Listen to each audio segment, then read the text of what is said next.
Bienvenue dans l'émission Deviens artiste de ta vie, le podcast dédié à votre croissance personnelle. Ici, on parle de changement de vie, de transformation. On se reconnecte à l'essentiel, on ose, on s'autorise, on assume qui l'on est. Chaque mardi, je vous partage des clés et des stratégies concrètes pour retrouver confiance en vous et développer votre leadership. Je suis Anne-Sylvie Dutry, experte en prise de parole en public et confiance en soi, et j'ai à cœur de vous accompagner pour vous permettre, vous aussi, de devenir artiste de votre vie. Je vous souhaite une belle écoute et je vous dis à mardi. Notre lieu de vie est le témoin de chaque moment important de notre existence. C'est un espace où l'on crée des souvenirs, où l'on immortalise des moments précieux, où l'on laisse exploser notre joie ou notre colère, qui accueille nos amis, nos doutes comme nos peines, qui reflètent notre personnalité et qu'on emménage à notre image. Espace organisé pour certaines, joyeux bordel pour d'autres, notre maison est notre cocon, notre repère, notre refuge, qui capte nos émotions et notre énergie. Mon invitée est une experte en Feng Shui de l'habitat, créatrice du podcast Bienvenue à la maison. Elle va nous expliquer comment faire de notre maison notre partenaire bien-être. Je vous demande d'accueillir Valérie Fayolle. Bonjour Valérie. Coucou Anne-Sylvie, bonjour à toi, merci pour ton accueil. Merci beaucoup d'avoir accepté mon invitation. L'idée vraiment aujourd'hui dans ce podcast, c'est de partager ta vision, une autre vision, une autre facette de l'habitat.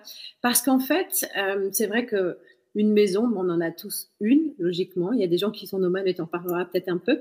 Mais c'est vrai que c'est quelque chose, on ne prend pas la dimension énergétique de notre maison, pourquoi il y a des choses qui vont pas, pourquoi notre cuisine. On parle souvent, quand on parle Feng Shui, peut-être d'organisation de l'habitat, mais ce que j'aimerais, et c'est pour ça aussi que je t'ai demandé d'intervenir dans mon podcast, c'est que tu puisses nous partager, peut-être au fur et à mesure de l'interview, qu'est-ce qu'on peut faire peut-être de manière basique, ou les éléments sur lesquels il va falloir peut-être être attentif quand on aménage quelque part, quand on emménage avec son chéri ou sa chérie. Enfin voilà, des choses qui peut-être à nous, lambda, commun des mortels, nous paraissent peut-être anodines, mais qui sont peut-être hyper importantes dans notre manière d'appréhender notre lieu de vie, tout simplement. Alors, je vais te laisser te présenter et puis on va partir dans le flot de la discussion, si tu veux bien. Oui, je veux bien. Alors, le moment des présentations, c'est toujours le moment un peu, moi qui me challenge en tout cas, parce que multifacette, multipotentiel, hein, ça, c'est difficile de me définir moi-même dans une case, en tout cas à un endroit. Pour faire court, en fait, ce que je peux dire aujourd'hui, c'est qu'effectivement, mon domaine d'expertise, ou en tout cas ma vitrine, le biais par lequel les personnes viennent jusqu'à moi, c'est par le biais du Feng Shui. Donc, effectivement, moi, je suis experte et consultante en Feng Shui, j'ai envie de dire, mais pas que. En tout cas, ce qui me définit aujourd'hui, c'est vraiment mon lien avec les maisons. Et quand je regarde mon parcours personnel, j'ai toujours travaillé en lien avec tout ce qui m'entoure. J'ai été urbaniste pendant plus de 20 ans, près de 25 ans, donc c'était vraiment mon cœur de métier. Et puis, je me suis, à un moment de mon parcours professionnel, je me suis sentie limitée par tous ces outils académiques, très techniques, mais aussi très académiques, les outils des urbanistes. Et j'ai senti qu'il y avait autre chose pour lire l'espace de la ville, mais l'espace de notre habitat aussi. Et c'est là que j'ai commencé à explorer vraiment de plus près la dimension énergétique. Et j'ai ouvert une boîte magique en fait, parce que ça m'a permis de donner des clés de lecture complètement différentes de ce qu'est la maison pour nous aujourd'hui, de ce qu'elle représente, mais aussi de la façon dont elle nous impacte. Et à un moment donné, j'ai fait le grand saut, en fait. J'ai décidé de ne plus travailler que sous cet angle-là. Donc, j'ai quitté le monde institutionnel des collectivités et de l'urbanisme pur, on va dire, pour vraiment mettre mon expertise au service des particuliers. Donc, aujourd'hui, je travaille principalement sur de l'habitat, mais aussi sur des espaces de travail, parce que on est de plus en plus aussi, les particuliers sont de plus en plus nombreux à travailler depuis chez eux, hein, que ce soit des salariés en télétravail ou des entrepreneurs qui aussi ont leur bureau à la maison. Donc en fait, tout ça se mélange joyeusement. Donc mes clients, j'ai envie de dire, sont multiples et ma clé d'entrée, même si c'est le Feng Shui, ça emmène beaucoup plus loin que ça, mais je pense qu'on va en parler ensemble. Alors justement, c'est vrai qu'une maison, c'est pas un lieu anodin. Parce que comme je le disais, on partage plein de choses, on accueille nos amis, on se transmet aussi une maison par héritage. Enfin, et en fait, je pense aussi, tu disais, le télétravail change aussi la donne par rapport à l'organisation de la maison, du lieu de travail. Et également, depuis qu'on a connu le confinement, beaucoup de personnes vont peut-être se poser la question de se dire, tiens, quand on choisit un appartement, une maison, est-ce que je suis prêt à rester enfermé pendant un certain temps? Enfin, c'est des notions qu'on n'avait pas avant.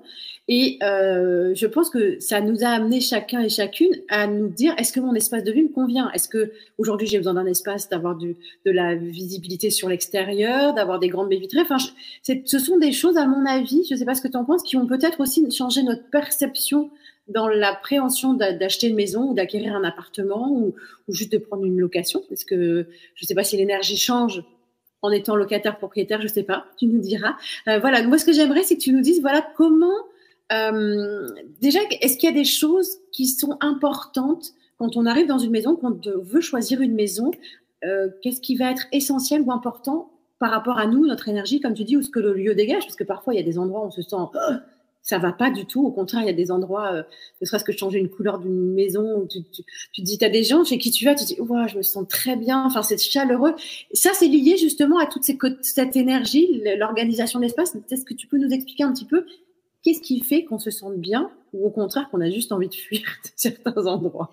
Alors, il y a plein de questions dans ta question, hein. Il y a un point effectivement qui est important, c'est qu'il y a eu un avant et un après Covid, ou plutôt il y a eu un avant et un après confinement. C'est-à-dire que en 2020, on s'est retrouvés, oui c'est ça, en 2020, j'ai eu un moment d'hésitation, on s'est retrouvés toutes et tous enfermés H24 dans notre maison avec nos enfants, de devoir y travailler depuis la maison. Donc toute la vie se déployait à l'intérieur de nos murs. Et il y a eu un vrai, au-delà de la prise de conscience, ça a été un choc pour certains de se rendre compte à quel point soit leur lieu de vie ne leur convenait pas, soit il n'était pas adapté à leurs besoins, soit tout simplement il était vraiment important. Et on a tendance en fait à banaliser la présence de nos murs, c'est-à-dire que c'est tellement intégré qu'on ne le regarde plus, on ne regarde plus notre maison, on ne regarde plus notre intérieur. En général, on a une attention, j'ai envie de dire, un peu plus marquée au moment où on emménage, c'est-à-dire qu'on va placer nos meubles, etc. Et après, ça devient comme, j'ai envie de dire, presque comme un conjoint qu'on oublie au fil des années, où on oublie un regard amoureux dessus. On oublie aussi que notre maison, elle est là pour plein de choses.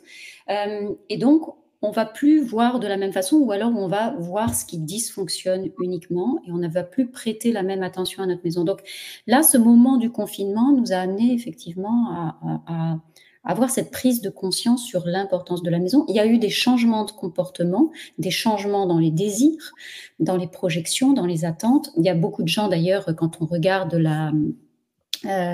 les mouvements migratoires au sein même de la France, uniquement, il y a eu des déplacements d'une ville à l'autre, de la ville à la campagne, etc. Donc la façon d'habiter a évolué. Mais moi, ce que je constate aujourd'hui, c'est que là, on est en 2024 aujourd'hui, donc c'est très peu de temps finalement après. C'est comme si on oubliait à nouveau. On oubliait à nouveau l'importance effectivement qu'a la maison sur notre énergie, tout simplement, sur notre fréquence.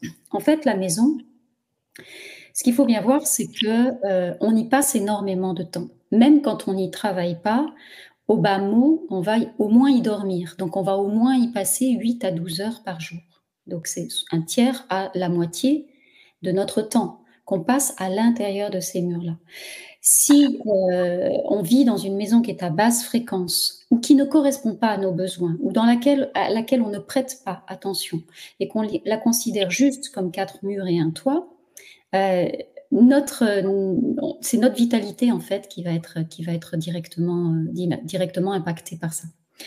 Donc il y a vraiment et c'est là que moi j'interviens, c'est-à-dire d'attirer l'attention sur j'ai envie de dire c'est pas l'impact, mais c'est vraiment les effets de ce temps passé. Les effets, c'est comme un vêtement en fait. Si on passe la journée dans un vêtement qui gratte, on va peut-être l'oublier, mais à la fin de la journée, on aura, ou au fil des années, on aura de l'eczéma, une peau irritée, etc. Et la maison, c'est exactement la même chose. On peut ne pas être agressé dans l'immédiat, mais en revanche, au fil des mois, au fil des semaines, au fil des années, on va être sur une énergie qui va baisser parce que notre maison, elle est là pour nous donner de l'énergie et non pas pour nous en prendre. Si encore une fois, on est dans une maison qui ne nous soutient pas, on va baisser en vitalité. Et on fait rarement le lien entre notre niveau d'énergie et notre maison. On va aller chercher ce qui dysfonctionne chez nous, on va aller chercher ce qui dysfonctionne à l'extérieur, on va aller chercher des responsables et des coupables quand on n'arrive pas à mener des projets à bien ou quand on manque de motivation, etc. On va aller chercher des causes à l'extérieur de nous. Ou alors on va se demander ce qui cloche chez nous. Et moi, je m'amène à regarder aussi l'environnement dans lequel on est. C'est un vecteur essentiel dans l'équation, en tout cas. C'est pas le seul, mais c'est un vecteur essentiel dans l'équation de notre vie. On vit tous quelque part. Donc la maison, c'est un sujet pour tous. C'est un sujet universel. On habite tous quelque part, y compris pour les peuples nomades, etc. Mais il y a tous une façon d'habiter. Et c'est vraiment important de remettre de l'attention à cet endroit-là, tout simplement parce que ça va avoir des effets sur toutes les sphères de notre vie ensuite. Ça, c'est vraiment, cette conscience-là, elle a été effectivement, j'ai envie de dire, vraiment très présente au moment du déconfinement. Et aujourd'hui, on revient un peu sur les schémas d'avant, où on se détache à nouveau de cette attention qu'on a pu porter à notre maison il y a 3 ans. En tout cas, moi, c'est ce que je vois dans les personnes qui viennent jusqu'à moi. Et comme tu dis aussi, au-delà de la maison, il y a cette notion aussi on partage le lieu avec d'autres. C'est-à-dire que dans ce que tu expliques, c'est que cette maison, elle peut être chargée d'une énergie, haute ou basse fréquence. Ça peut être aussi des pièces. Moi, ça m'est arrivé d'aller dans certaines maisons où tu as des pièces où tu te sens très bien, d'autres par contre où c'est froid, tu as des sensations qui sont un peu particulières.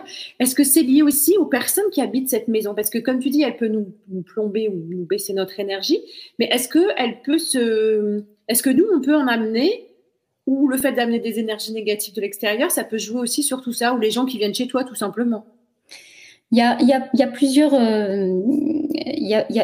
niveaux dans la maison en fait. Il y a effectivement l'énergie que nous on va amener dans la maison. Mais il y a aussi la maison, elle est porteuse, elle, de sa propre fréquence. Chaque maison a sa propre identité, a sa propre empreinte énergétique. Il y a des maisons qui sont sur basse fréquence, des maisons qui sont sur haute fréquence. Alors après, on peut jouer là-dessus, effectivement, en travaillant sur des nettoyages énergétiques, etc. Donc venir rehausser la fréquence d'une maison qui vibre à un niveau plutôt bas. Mais il y a aussi d'autres éléments, et notamment, effectivement, ce qui s'y déploie. Si dans une maison dans laquelle on est tout le temps en conflit, il y a tout le temps des disputes, par exemple, on va venir déposer ça aussi dans les murs. Donc, c'est vraiment important de regarder ce qui s'y passe. En fait, c'est un écosystème. Et moi, je considère vraiment la maison, en fait, quand on rencontre une maison, c'est comme une rencontre avec un autre humain, en fait. Il y a l'humain, il y a nous, et il y a la relation qu'on va tisser ensemble. Avec la maison, c'est exactement la même chose. Il y a la maison, ce qu'elle propose, son potentiel, il y a nous, avec quoi on arrive, et ce qu'on va créer ensemble. C'est exactement la même chose. Sauf que comme la maison est inerte, elle nous paraît inerte en tout cas, on a tendance à la considérer comme quelque chose qui n'est pas vibrant. Mais c'est vraiment une rencontre, et c'est qu'est-ce qu'on va faire avec cette maison? Quelle est la vie qu'on va y déployer? Et même une maison qui est sur basse fréquence, en fonction de la façon dont on va, j'ai envie de dire, non seulement en prendre soin, la considérer, mais aussi la vie qu'on va y amener, ça va faire une différence énorme dans ce qu'on va pouvoir y créer. C'est sûr que si on arrive dans une maison, qu'on est soi-même avec une basse fréquence, une période de burn-out ou d'un moment où on sort d'une séparation, divorce, voilà, ce que je vois souvent aussi. Et donc, changement de maison, on se retrouve dans une maison qu'on n'a pas forcément choisie, ça se fait à la va-vite. On prend ce qu'on peut avec des moyens, des revenus qui baissent, etc. En général, on rentre dans ces maisons-là, on est dans le désamour.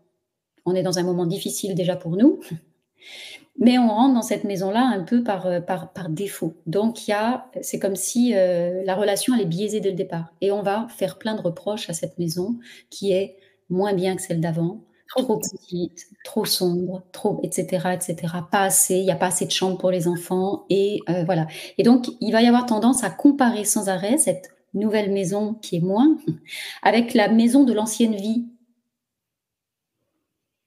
Et donc là, en fait, on commence à tisser une relation avec ce nouveau logement, qui peut être un appartement. Je le vois souvent, hein, des femmes qui passent d'une maison familiale à un appartement après un divorce, ou d'un statut de propriétaire à un statut de locataire. Là, ça n'a aucun. Tu posais la question tout à l'heure, ça n'a aucun impact sur la fréquence du logement. En revanche, ça a un impact sur la perception qu'on en a.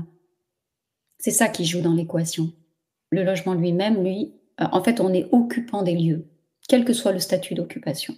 Donc, on tisse une relation. C'est comme un couple.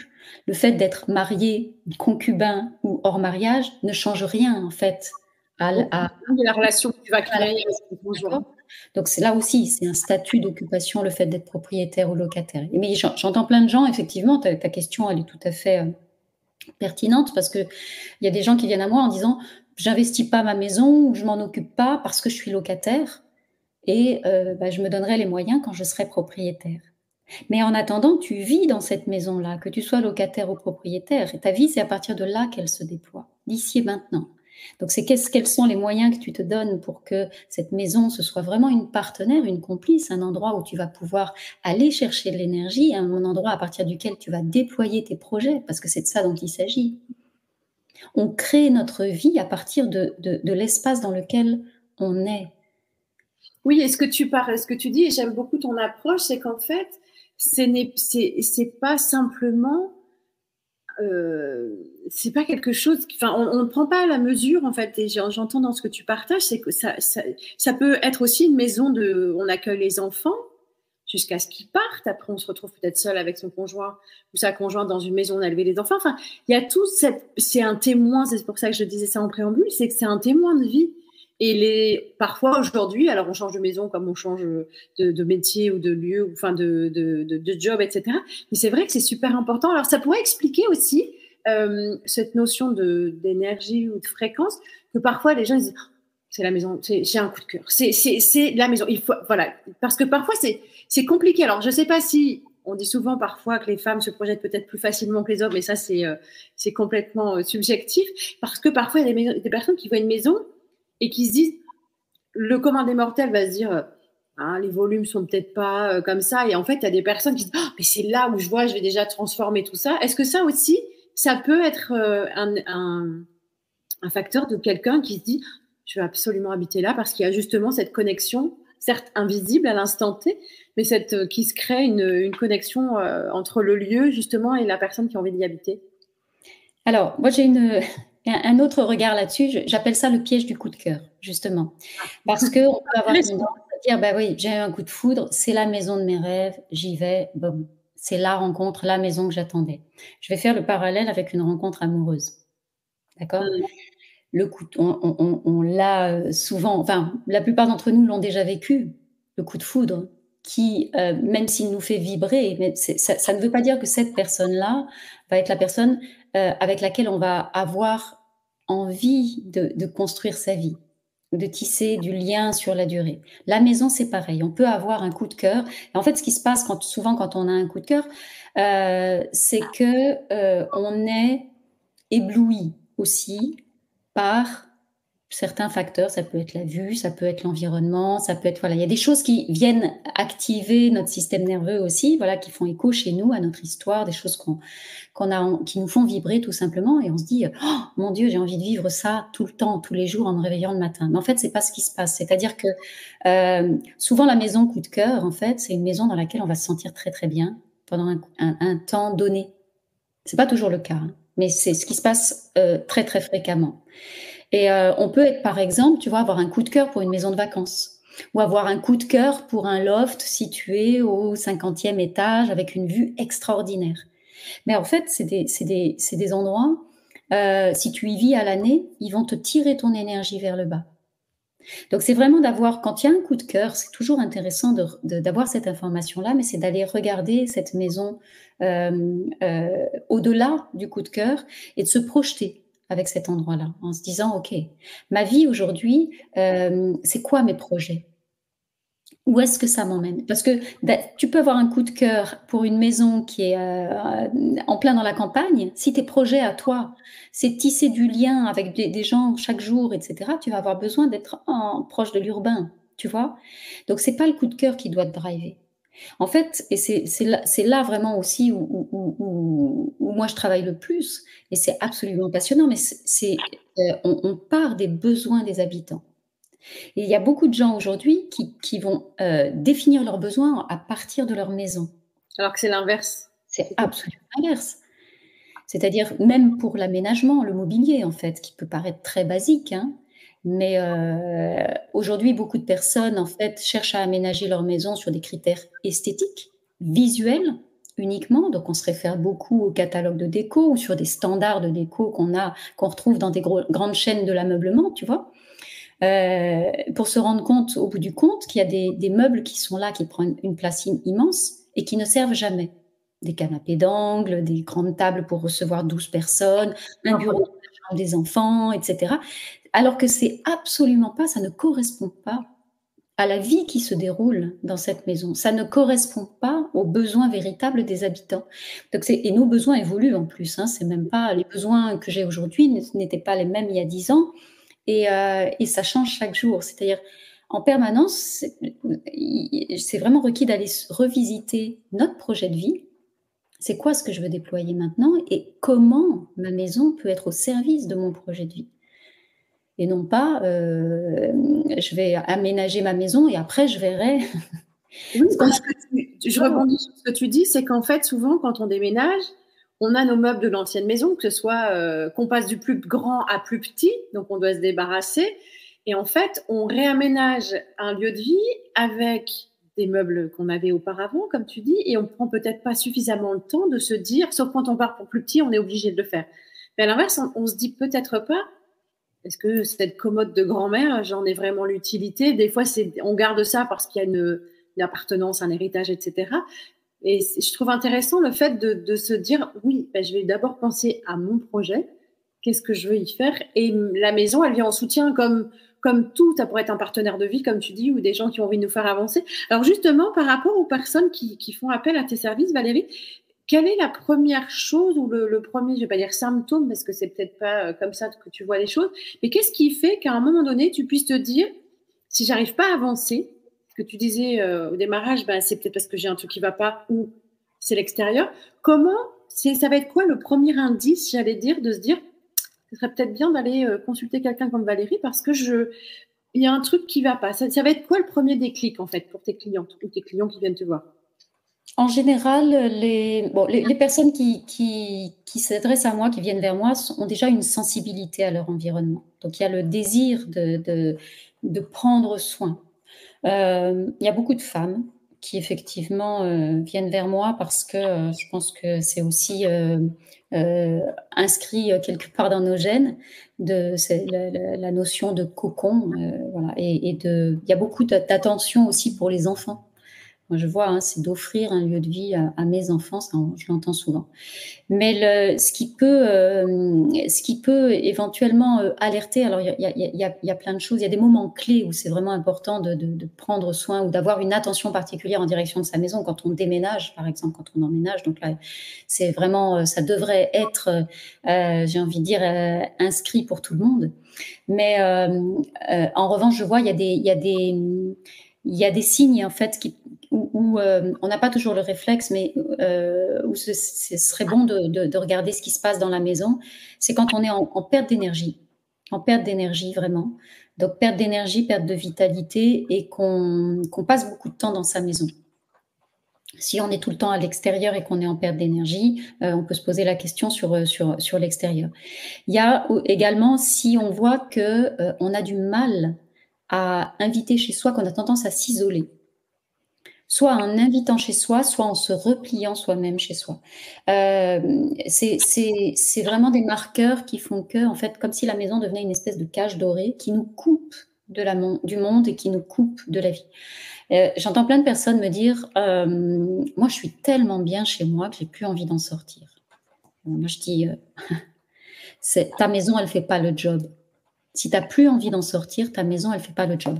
Notre maison, en fait, tu dis c'est qu'elle nous enferme, d'accord. Oui.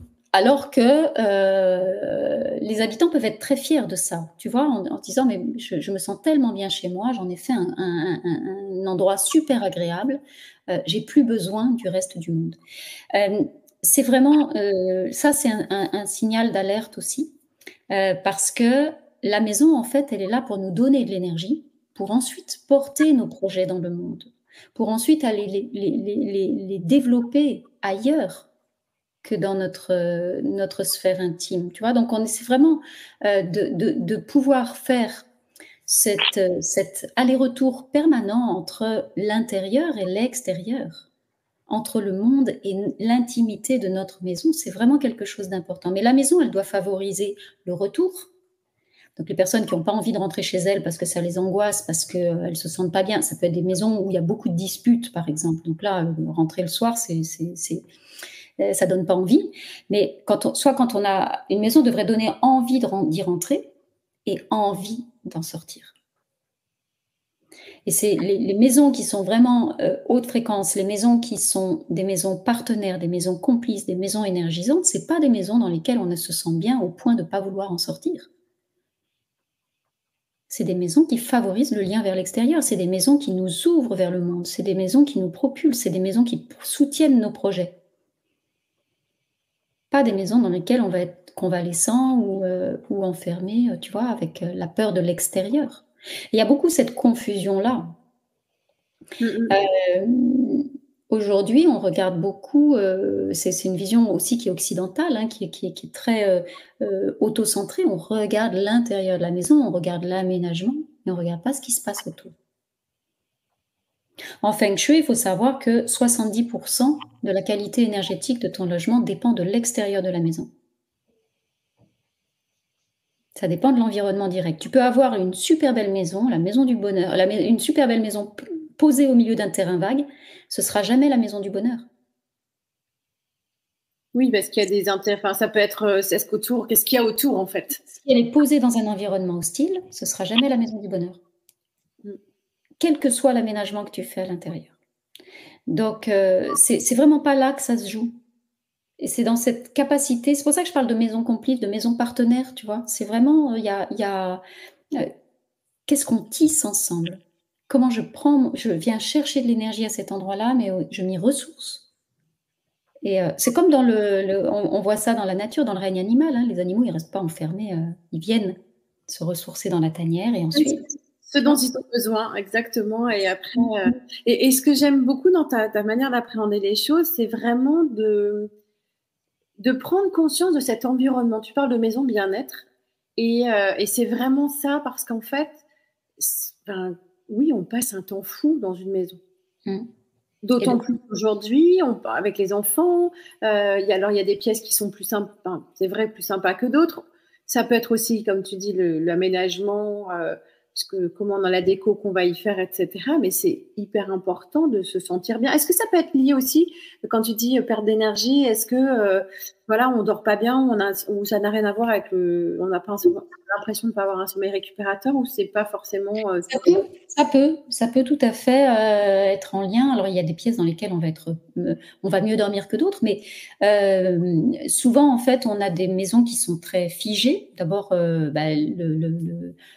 regarde en Asie, les maisons sont beaucoup plus malléables. En fait, on définit les cloisons, les espaces évoluent au fil des heures de la journée.